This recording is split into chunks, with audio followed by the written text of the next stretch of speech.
continuando a terceira aula, falando ainda da era Vargas, agora especificamente do governo constitucional Getúlio Vargas, período que vai de 1934 a 1937, nesse governo foi implantada uma nova Constituição no Brasil. A Constituição de 1900, chamada Constituição de 1934. Nessa Constituição, houve principais mudanças introduzidas em todo o Brasil. Quais foram essas mudanças? O voto secreto, que se antes o voto não era secreto, com essa nova Constituição passou justamente a acontecer o voto secreto. Com o voto secreto iria dificultar a prática de corrupção eleitoral no Brasil. Uma outra mudança foi o voto feminino. A mulher, que até então não tinha direito a votar, passa a ter direito e passa a ter importância na política nacional. A Constituição de 1934 também trouxe a criação da Justiça Eleitoral. Com a Justiça Eleitoral, passou-se a ter o objetivo de zelar justamente pelas eleições nacionais. A outra mudança proposta pela Constituição foi justamente o ensino primário gratuito, com frequência obrigatória para todos no Brasil. A criação da Justiça do Trabalho foi outra importante mudança que aconteceu, mas uma outra mudança muito importante para todos que compõem o Brasil foi justamente a conquista dos direitos trabalhistas implantada na era Vargas. A jornada de trabalho de 8 horas diárias, o descanso semanal, indenização por dispensa sem justa causa, a proteção ao trabalho do menor e da mulher, férias anuais remuneradas e a estabilidade à gestante. Então, essas foram importantes conquistas de direito trabalhista conquistados justamente nesse período constitucional da era Vargas. Logo em seguida, Vargas toma novas medidas que, para o Brasil, é como se fosse um grande retrocesso. Porque se houve vários direitos conquistados, Vargas implanta justamente o chamado Estado Novo, que vai de 1937 a 1945. O que é que foi o Estado Novo? Foi um período de ditadura que Vargas implanta no Brasil, iniciado justamente a partir de um novo golpe de Estado que Vargas dá no povo brasileiro. Isso aconteceu dia 10 de novembro de 1937.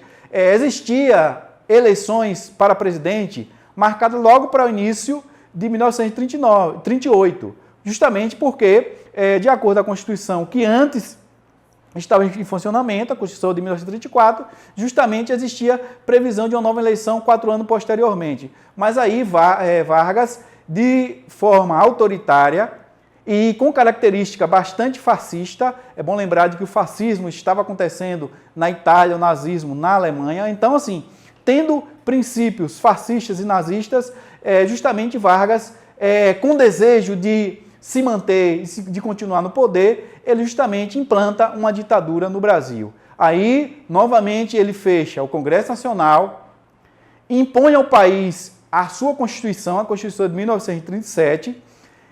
Nessa Constituição, ele permitia ao presidente que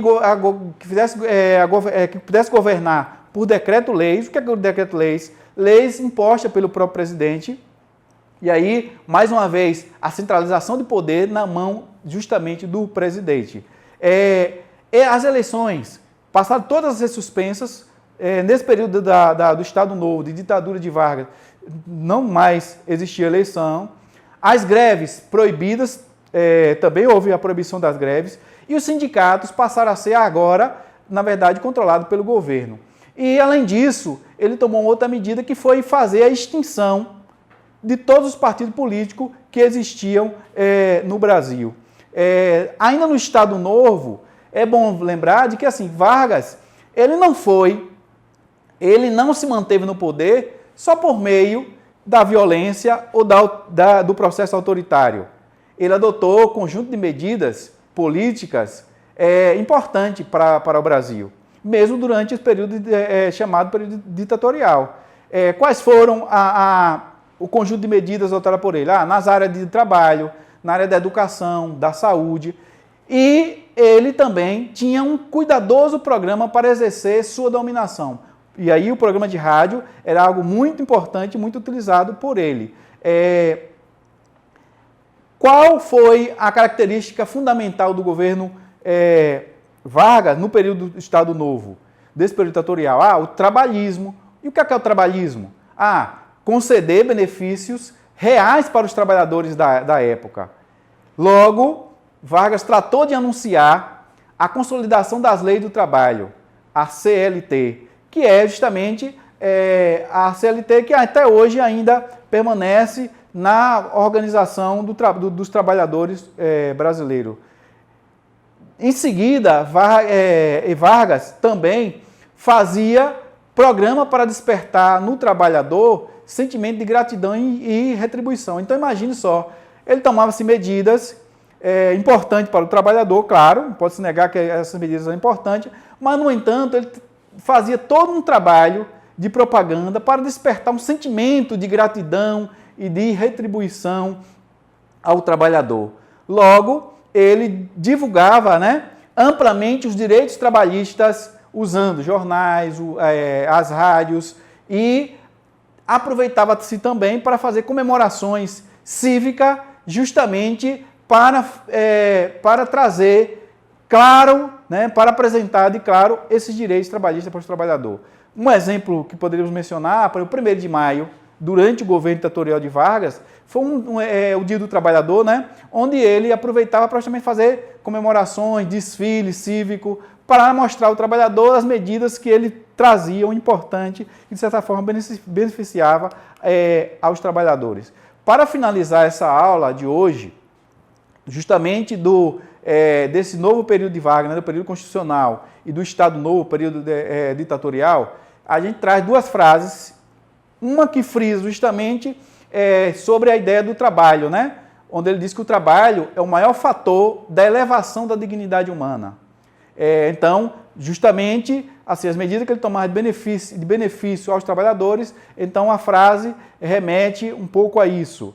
E uma outra, justamente quando ele diz que serenamente dou o primeiro passo no caminho da eternidade e vou sair da vida para entrar na história. Então, com esse pensamento que Vargas trouxe, falando justamente de que ele entraria para a história do Brasil, que de fato ele faz parte,